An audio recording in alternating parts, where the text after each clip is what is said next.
Maimónides. Leyes de los fundamentos de la Torá, cuarta parte. 1. El pueblo de Israel no creyó en Moisés, nuestro maestro,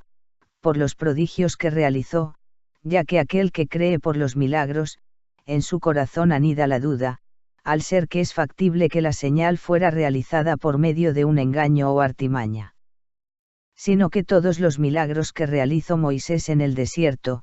respondían a necesidades del momento, no para aportar una prueba acerca de la veracidad de su profecía. Por ejemplo, fue necesario eliminar a los egipcios, entonces abrió el mar y los hundió en él,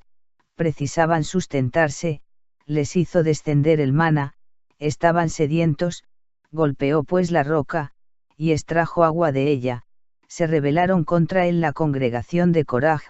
fueron tragados por la tierra, y así con el resto de los milagros. Entonces, en base a que creyeron en Moisés. La confianza en él quedó sellada, en la escena del monte Sinaí. Que nuestros ojos contemplaron y no extraños, nuestros oídos lo escucharon y no otros, el fuego, los ruidos. El fulgor, y Moisés se internó en la niebla y la voz le hablaba a él y nosotros escuchamos, Moisés, Moisés, ve diles a ellos tal y cual cosa, y así dijo él, rostro a rostro habló el Eterno con vosotros, Deuteronomio 5, 4, y fue dicho, no con nuestros padres concertó el Eterno este pacto, y videm. De donde deducimos que la revelación del monte Sinaí es la única prueba de que su profecía es verdadera e incuestionable. Pues está dicho, he aquí que yo voy a venir hacia ti, en la espesura de la nube, para que escuche el pueblo al hablar yo contigo, y también en ti tendrán fe para siempre. Éxodo 19, 9, se desprende de este versículo, que antes de este suceso, no creían en Moisés de una manera absoluta y persistente, sino que con fe que dejaba lugar a dudas y cuestionamientos. 2. Ocurre entonces, que aquellos a quienes fue enviado, Moisés, se convirtieron en testigos de que su profecía es verdadera. De más está realizar para ellos una señal, ya que en este aspecto él y ellos están en el mismo nivel, tal como dos testigos que presenciaron un evento juntos, cada uno es manifestante de que su compañero está diciendo la verdad, y no precisa exponerle pruebas al otro, así Moisés, nuestro maestro, todo Israel puede testimoniar acerca de él luego de la revelación del monte Sinaí, y por lo tanto, no precisa realizar para ellos un prodigio, esto es a lo que le dijo el santo bendito Elá Moisés al comienzo de su profecía, cuando le proveyó las señales a realizar en Egipto, y le dijo, escucharán tu voz. Éxodo 4, 1, sabía Moisés, que el que cree por los prodigios, en su corazón anida la duda, la desconfianza y los cuestionamientos, es por eso que se negaba a ir argumentando, ellos no creerán en mí. Éxodo 4, 1, hasta que finalmente el santo bendito él le hizo saber, que esas señales no eran sino hasta la salida de Egipto, luego de que hubieran salido y hubiesen presenciado la escena del monte Sinaí. Se apartará de ellos las dudas con que desconfían de ti, puesto que yo te otorgo ahora un prodigio, para que sepan que soy yo el que te envié desde un principio y no queden dudas en sus corazones, es lo que dicen las Escrituras, y esta será la señal de que yo te envié, al sacar al pueblo de Egipto, servirán a Dios en este monte. Éxodo 3 y 12. En conclusión, todo profeta que surja después de Moisés, nuestro maestro, no creemos en él solo por los milagros que realiza, para que afirmemos, si realizara una señal, le obedecerán en todo lo que les ordene, sino, que creemos en él, por el precepto que nos encomendó Moisés en la Torá, si realizara una señal, a él obedecerán. Deuteronomio 18, 22, tal como se nos prescribió decretar una sentencia con el testimonio de dos personas, a pesar que no podemos saber plenamente si en realidad estos testigos dicen la verdad o mienten, de la misma manera debemos escuchar al profeta, a pesar de que exista una, mínima, duda acerca de la señal que realiza, si es verdadera o pudo haber sido realizada por medio de trucos mágicos. 3. Por lo tanto, si un profeta hizo grandes prodigios y maravillas, persiguiendo contradecir la profecía de Moisés, nuestro maestro, es nuestro deber desoírlo, y nos es claro que dichos prodigios y maravillas, que realizó, fueron producto de engaños y trucos, por ser que la profecía de Moisés, nuestro maestro, no está sustentada sobre milagros como para comparar las señales de este con aquel, sino que nuestros ojos vieron y nuestros oídos oyeron, tal como él lo oyó. Este caso es comparable a testigos que pretenden convencer a un individuo que vio con sus propios ojos un suceso, y ellos aseguran que no vio, lo que vio, en dicho caso, no los escuchará ya que tiene la seguridad de que se trata de testigos falsos. Por eso mismo nos advierte la Torá, que no obstante cumplirse la señal o maravilla, no debemos escuchar las palabras de ese profeta, ya que él viene con señales y prodigios para negar algo que hemos visto, claramente, con nuestros propios ojos, y al ser que nosotros no basamos nuestra creencia en los milagros, sino por el precepto que nos encomendó Moisés, ¿cómo podríamos desplazar con esta señal, la profecía de Moisés que vimos y oímos? 1. Está clara y expresamente dicho en la Torá que sus leyes son de eterna vigencia, no son susceptibles de modificación, merma o añadidura, pues está escrito,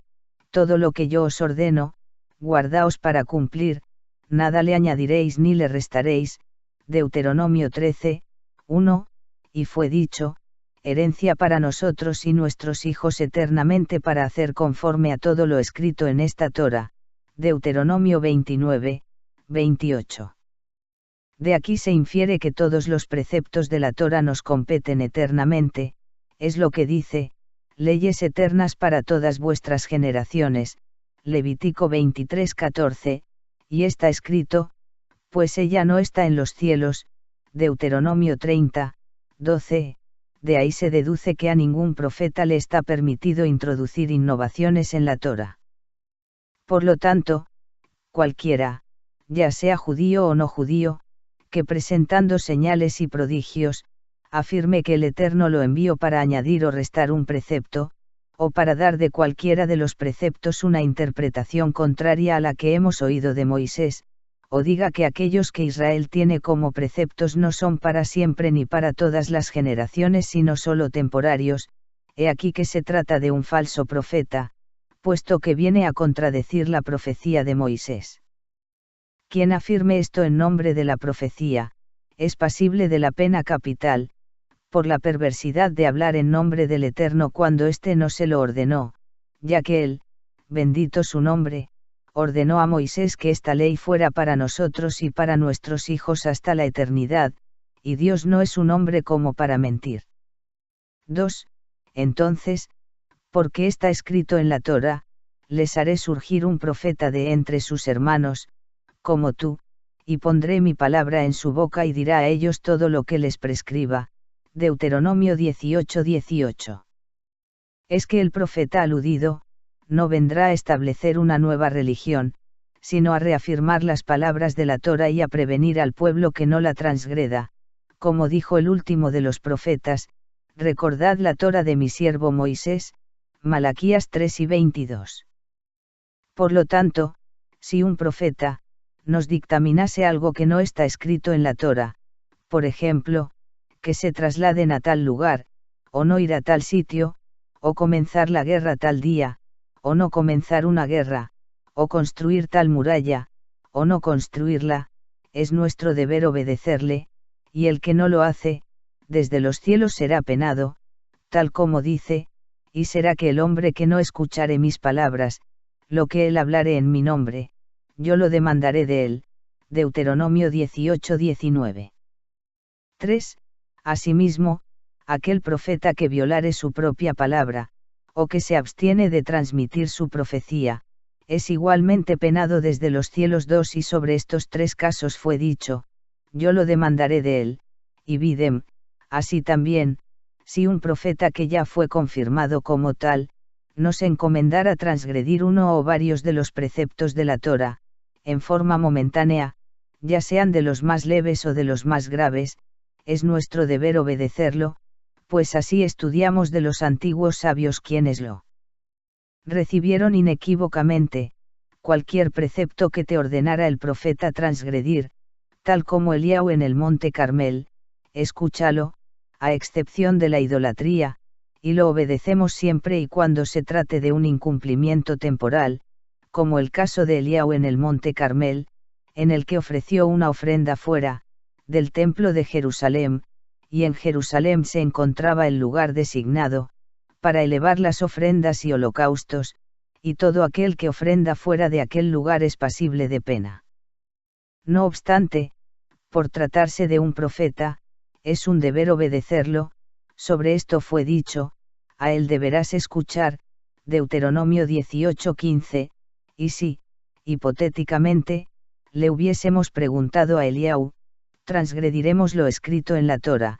cuídate, no sea que ofrezcas tus holocaustos en cualquier lugar, Deuteronomio 12:13, nos hubiese contestado, ese versículo se refiere al que sacrifica en forma permanente fuera del lugar designado para ello, es pasible de pena 11,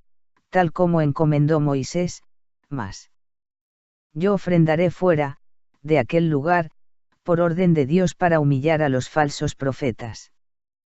De esta manera si nos encomendara cualquier profeta, transgredir momentáneamente, es nuestro deber acatarlo.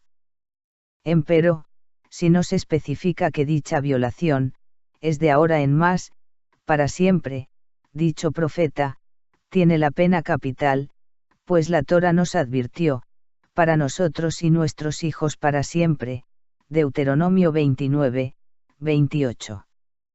4. Asimismo, si, un profeta, nos incita a transgredir algo que nos transmitieron en forma incuestionable o que al respecto de una controversia entre los sabios, en lo que hace al detalle de algún precepto, asegura que Dios le encomendó que así es la elucidación, de dicho controversia, y el veredicto es conforme a la opinión de tal sabio, he aquí que, se trata, de un profeta falso y es penalizado con la pena máxima, a pesar de que haya obrado prodigios,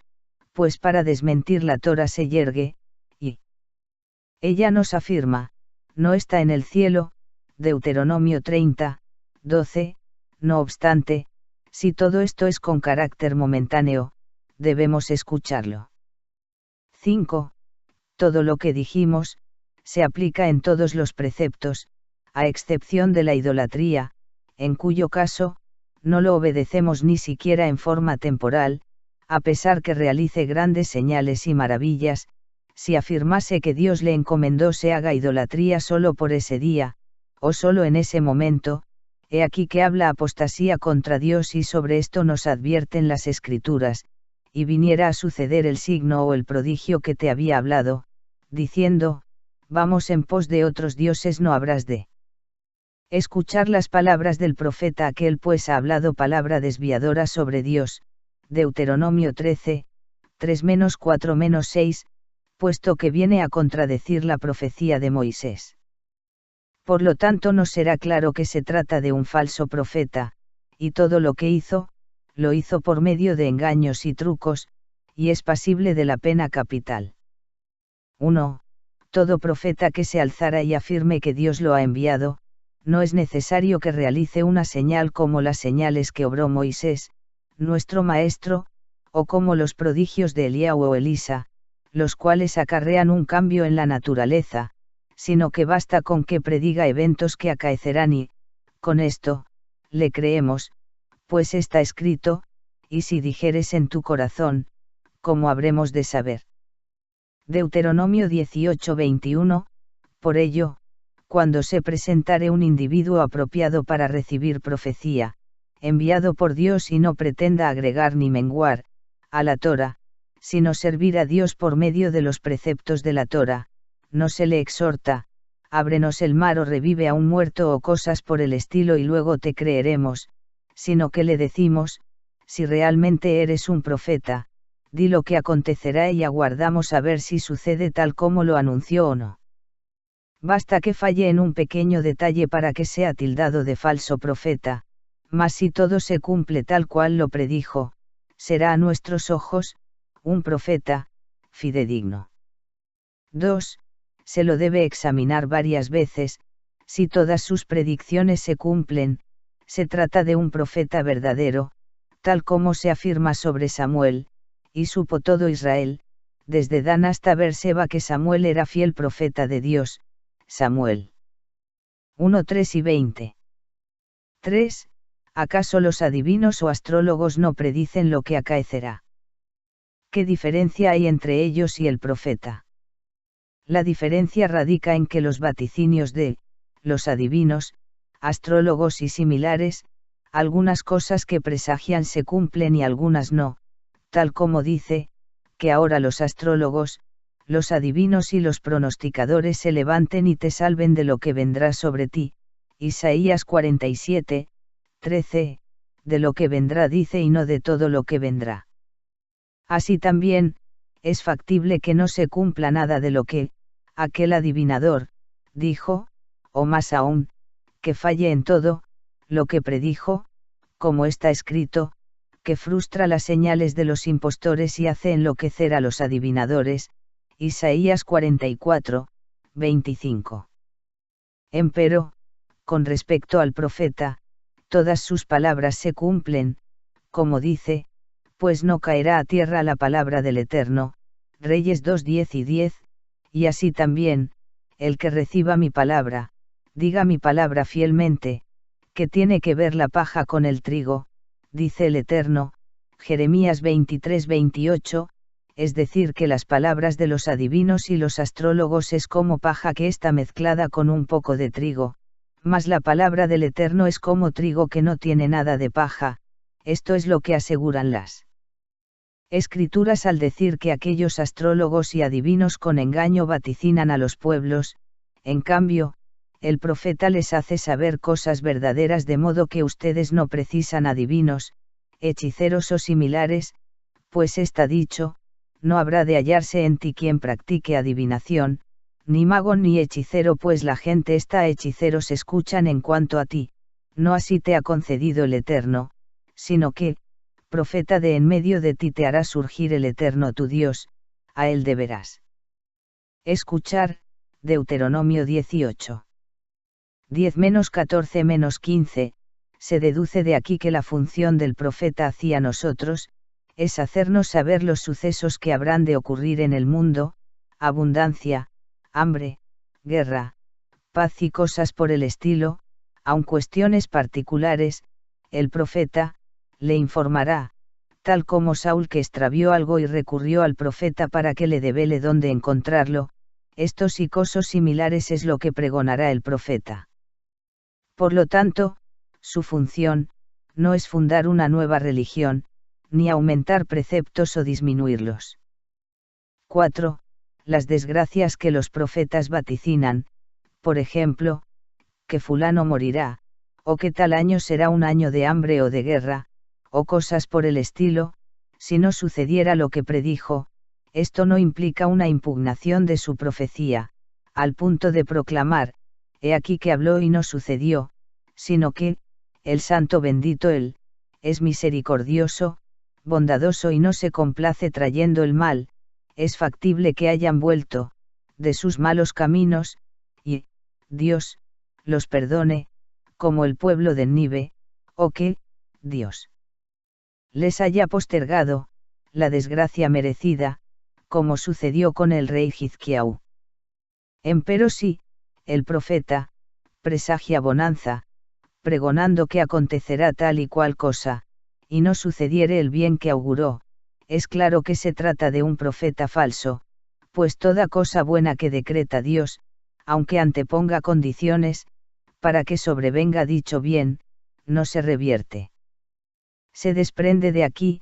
que solo se lo examina al profeta con predicciones positivas, es lo que argumenta Jeremías en su réplica a Hanania hijo de Azur, cuando se encontraba Jeremías profetizando calamidades, mientras que Hanania profetizaba buenaventura. Jeremías le recrimina: si no suceden mis palabras, eso no atestigua contra mí que soy un profeta falso, mas si no se concretan tus palabras, se sabrá claramente que eres un profeta falso, como está escrito. Pero oye ahora esto que digo en oídos de todo el pueblo: si se cumpliere la palabra del profeta que profetiza la paz, será conocido como un profeta a quien el Eterno envió en verdad. Jeremías 28, 7-9. 5. Si un profeta atestigua con respecto a un nuevo profeta, que este último es realmente profeta, lo consideramos como tal y no precisamos examinarlo, pues así Moisés, nuestro maestro, atestiguó acerca de Josué y todo Israel creyó en él aún antes de que éste realizara alguna señal. De esta misma manera se establece, para el resto de las generaciones, un profeta que planteó sus profecías y se concretaron, una y otra vez, o que otro profeta nueve testimonió sobre él y este era un individuo que se encaminaba por las sendas de la profecía. Nos está vedado sospechar de él y sospechar que su profecía no sea verdadera, como así también es ilícito probarlo más de lo necesario, de modo que se lo esté evaluando constantemente, pues está escrito: no habréis de probar al Eterno vuestro Dios, como habéis probado en Masá. Deuteronomio 6 y 16, donde dijeron: ¿en verdad Dios está con nosotros o no? Éxodo 17, 7, sino que una vez establecido que se trata de un verdadero profeta, le creerán y sabrán que el Eterno está en medio de ellos y no sospecharán ni dudarán de él, como fue dicho, y sabrán qué profeta hay entre ustedes. Ezequiel 2, 5.